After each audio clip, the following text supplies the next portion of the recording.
This morning, we are sharing more of our exclusive interview with a woman whose confrontation with a black teenager in a New York hotel was caught on camera over the holidays. Cell phone video shows Miya Ponsetto accusing 14-year-old Keon Harold Jr. of stealing her iPhone last month. Ponsetto was arraigned over the weekend and freed on supervised release. She is charged with attempted robbery, attempted grand larceny, endangering the welfare of a child, and attempted assault. Well, we spoke with Ponsetto and her attorney, that's Sharon Gatan, just hours before her arrest last week. This morning, we begin where we left off on Friday. You seem to have attacked this teenager about the phone, and then it turned out he didn't even have your phone. Okay, so that's the thing. Do you want to get to that part? You're saying, look, because I'm 22 years old. You're 22 years old, but you are old enough to know better. Oh, the hotel so I will did say have you're my... 22. All right, Gail, I get it. Enough. The hotel did have my phone. The hotel did end up having my phone. I did get my belongings returned to me. So maybe it wasn't him, but at the same time, how is it so that as soon as I get asked to leave the premises after I had accused this person of stealing my phone, how is it that all of a sudden they just miraculously have my phone when I come back? And it didn't seem as if my accusations really bothered the son and the father, because they were just enjoying a nice meal right after this whole encounter. But all I'm saying, I don't know if you, Mia, is I want this to be over, and I'm sorry. Whether they were so bothered I would love by to make this short and sweet, Gail. Mia, I want to go back to that day. Take us back to that day. We've all seen the video. Okay, so I arrived back to the hotel after grabbing some Starbucks. I had noticed my phone had been missing, so I just approached the hotel manager, asked him if he could kindly just check the footage. In my opinion, I was like, okay, any person walking down could possibly be the person that might have had my phone. I wasn't racial profiling whatsoever. I'm a woman. I'm Puerto Rican. I'm like a woman of color. I'm Italian, Greek, Puerto Rican. You keep saying you're Puerto Rican. Does that mean that you can't be racist because you're saying you're a woman of color? Is that what you mean? Exactly. Well, I would disagree that people of color can be racist too. Do you believe that you should pay a price for this? I don't feel that my accusation is a crime.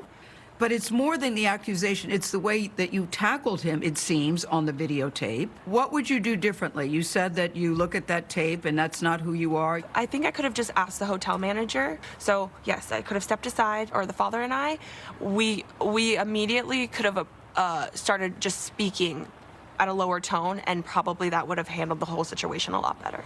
With all due respect, when Mr. Harold was talking to you, it seemed to me that he was responding to you because you had accused his son. I'm saying that both of us. I said both of us. You see two black people? No, I'm not letting him walk away with my phone. Bottom line is this issue is much bigger than I think Miya is appreciating, and she sees it as a very simple thing. Attorney Sharon Gatan sat with Ponsetto through the entire interview and wanted her client to feel empowered to tell her own story. But Gatan also felt it important to provide context on Ponsetto's state of mind at the time of the incident. So let me just boil it down. She was a 22-year-old woman alone in New York. No one is with her. Her entire contacts, flight arrangements, Wi-Fi, emails, Apple Pay, her funds, her money is all on that phone. She agreed that her behavior and her actions were definitely less than elegant, shall we say, and less than graceful, and less than what anyone else would do, and she agreed, and she wouldn't have repeated it. It's been reported that your phone was returned to you by an Uber driver. Is that true? That is not true, because I arrived to the hotel with my phone in my hand. Okay, who returned your phone to you? The hotel receptionist. Miya, where had the phone been? Why don't we ask the hotel receptionist? Miya, to be honest, I'm telling you, you seem to be not remorseful, to have no contrition, that you're almost a little flippant about this. You have to understand, for this teenage boy who says that he was shattered, who said that he was traumatized, this is a big traumatized. deal. You're traumatized too because... Yeah, and I'm sorry. I'm sorry from the bottom of my heart. He is honestly, he's 14. That's what they're claiming. Yeah, I'm 22. I've lived probably just the same amount of life as him. Like, honestly, I'm just as a kid at heart as he is. I feel sorry that I made the family go through like all of that stress, but at the same time, it wasn't just them going through that. I just don't think that you helped yourself by your behavior. Of when course you looked not. at that video, what did you think? What did you think, Miya, when you looked at the video? You already asked me that in the beginning of the interview. I'm not going over it again.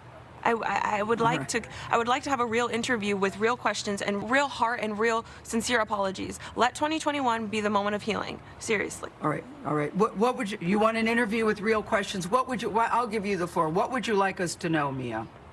That I'm sincerely sorry to the family, and the dad and the son for making them feel as if I was racist towards them when that is not my intention. Now, during the interview, Ponsetto kept interrupting her attorney, and Sharon Gatan says her client went off script. According to her lawyer, Ponsetto was prepared for this interview. They had talked about it. They had gone over it. But the 22-year-old, she says, decided to disregard her advice she was given and just went on her own.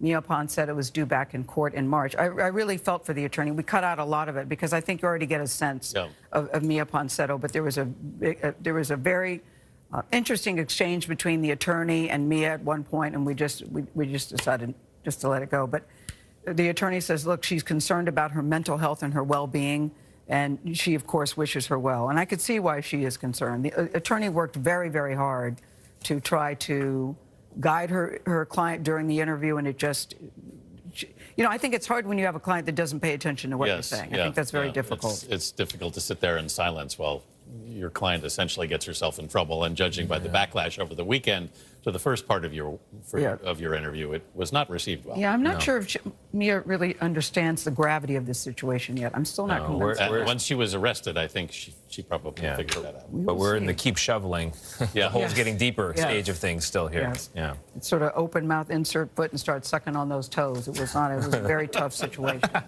In our next hour, we're going to speak with the teenager's parents. They'll give us their reaction to Miya Ponsetto's apology and tell us how their son is coping with this very traumatic encounter.